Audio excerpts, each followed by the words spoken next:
If you've ever had to carry a full bucket and balance the sloshy forcefulness of its contents. Or poured out a bowl after washing up, only for it to leap up and splash back down your front. Or accidentally displaced waves over the edge after what you thought was carefully slipping into a hot bath. Then you know how easy it is to lose control of water. As if we ever had any ownership of that fundamental element. The natural state of water is movement, a constant cycle, from the earth, air and back. It flows, fills up as much space as it can, and does not like to be confined into convenient shapes. We live with a paint pot suspended in the sky above us, ready to empty itself onto the canvas of the land and change the color of our lives. Flood researchers are more like artists than you might think.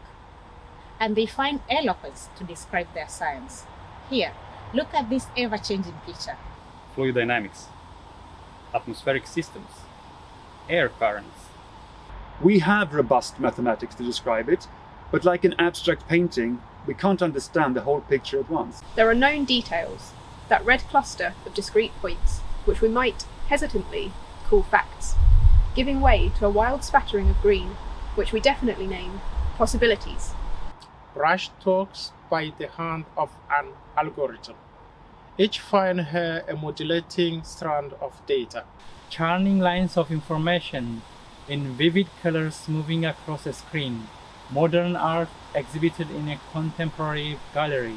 Declining pressure, the spin of cyclone.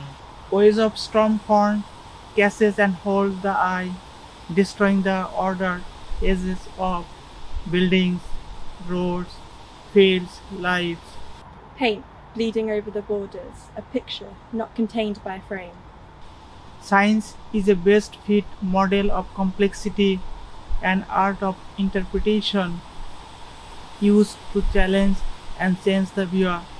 A scientist's audience is ultimately us, the public and the policymakers who decide what to do, seeing the bigger picture they present. There isn't one way to interpret art. There are many ways to live with floods. We, creative beings that we are, invent new words to name the things we wish to understand.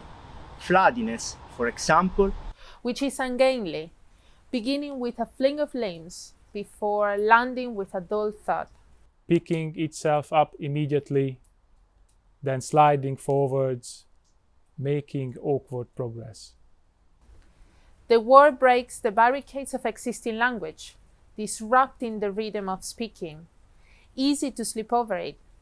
Bloody your tongue, washing away entrenched ideas. Artificial barriers may not be the best technique to hold back the volume of water we have to live with. We can change the course of our set in our ways approach as we can change the courses of a river's flow, create a more natural response to flood management. As we can create salt marshes to protect our coasts.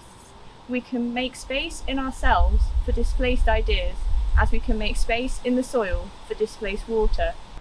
We love to get our hands dirty. We are both scientists and artists, able to interpret and influence. The landscape cannot be fixed with solutions. Flooding is not a static picture to be hung up and ignored, but rather one to paint ourselves.